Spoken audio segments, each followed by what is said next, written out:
Reforma. Eu vou falar bem rapidamente dos radicais da Reforma. Sempre que há uma reforma tão forte como essa que estava acontecendo ali, com tantas transformações, sempre acontece o surgimento de movimentos radicais, que levam a coisa extremistas, que levam um pouco longe demais.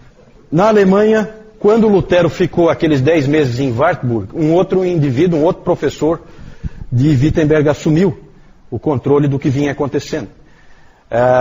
Esse sujeito chamava-se Andreas Bodenstein von Karlstadt.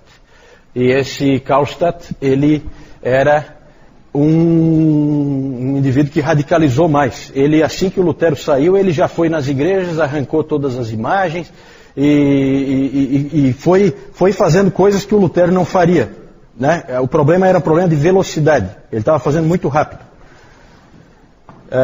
Em 1524, um outro luterano, de nome Mintzer,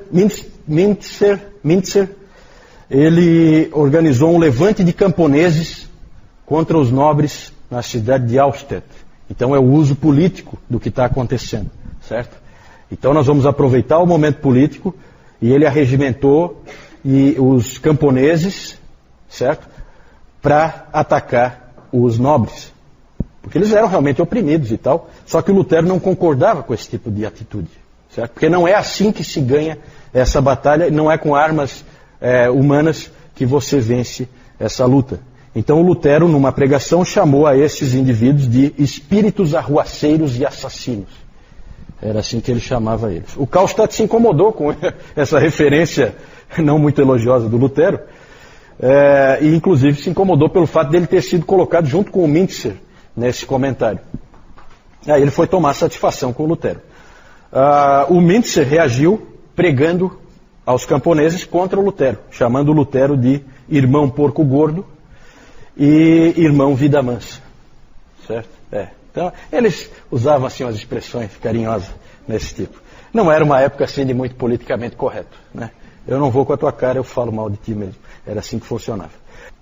O Lutero disse sobre o ritmo da reforma em Wittenberg, que a causa é boa, mas houve pressa demais. Porque ainda há do outro lado irmãos e irmãs que pertencem a nós e que ainda precisam ser ganhos. Então ele achava que estava indo rápido demais. Os mais radicais começaram a dizer que sim, só a Escritura, tá bom. Mas não vamos ouvir só a Escritura, mas também o autor das Escrituras, o Espírito Santo.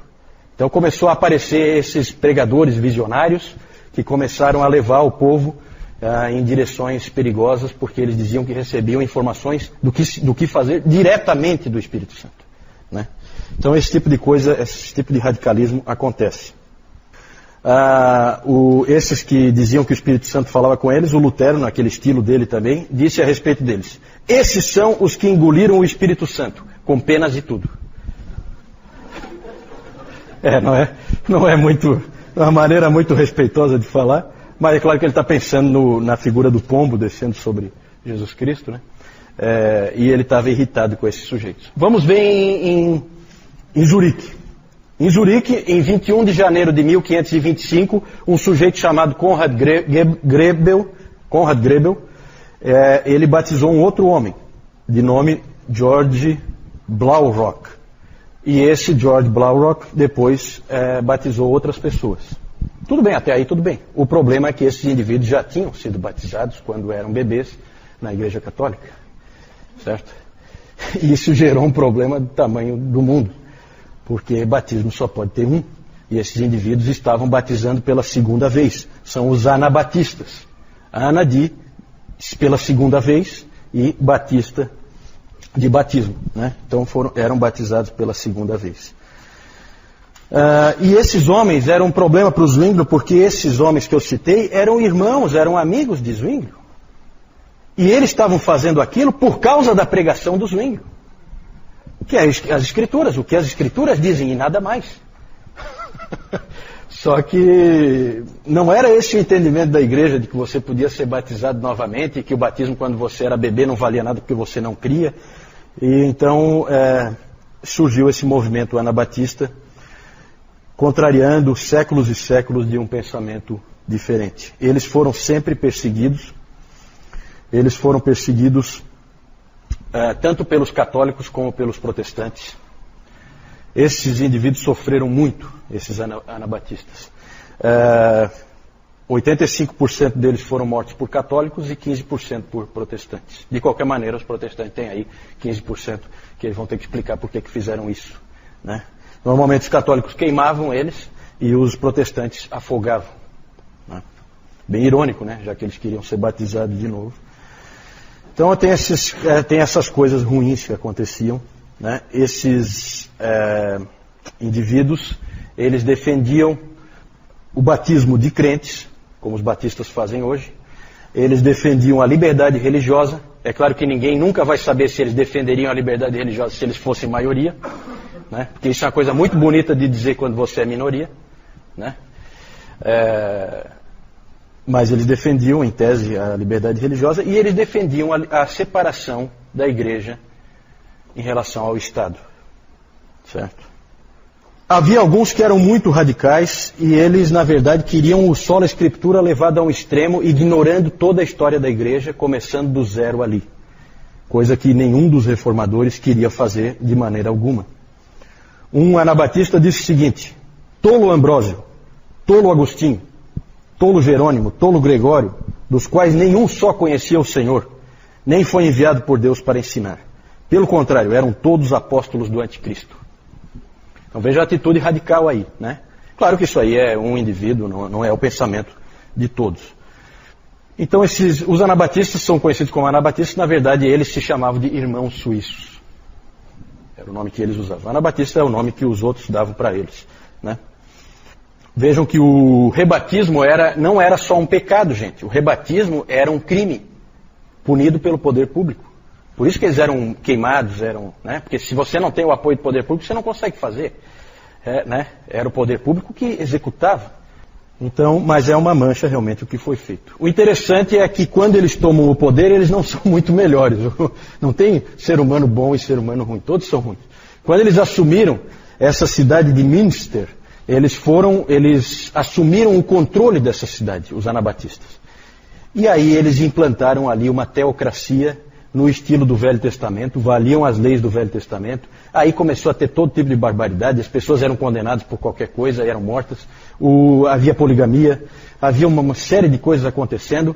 Aquilo era tão absurdo o que estava acontecendo nessa cidade que os católicos e os protestantes se uniram. Eles nunca se uniam para nada. Eles se uniram para atacar a cidade e retomá-la. Porque todos os católicos, todos os protestantes tinham sido expulsos pelos anabatistas dali, quando não perseguidos e mortos. Então vejam que quando você é maioria, as coisas mudam um pouquinho, até o discurso, né?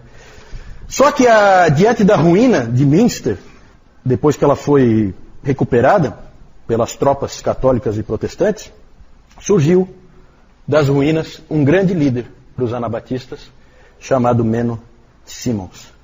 Ele era um padre católico romano e ele via que os anabatistas eram um movimento de Deus e que na verdade eram como ovelhas que não têm pastor. Então ele foi lá e orientou eles numa direção boa, isso já na Holanda, certo?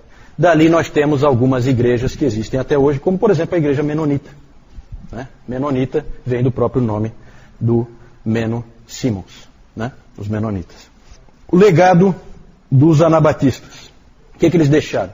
Gente, algumas coisas que todas as igrejas vivem hoje, né? Então eles são realmente à frente do seu tempo em muitos aspectos. Separação igreja e Estado, liberdade religiosa e, no caso dos batistas, o batismo depois da fé, certo? São legados deles. Aí vem a pergunta, os batistas são originários dos anabatistas? Algumas pessoas às vezes dizem que são, né? Dizem que, não, eles vêm dos anabatistas. Na verdade, se você for fazer uma análise histórica, você vai ver que não é verdade.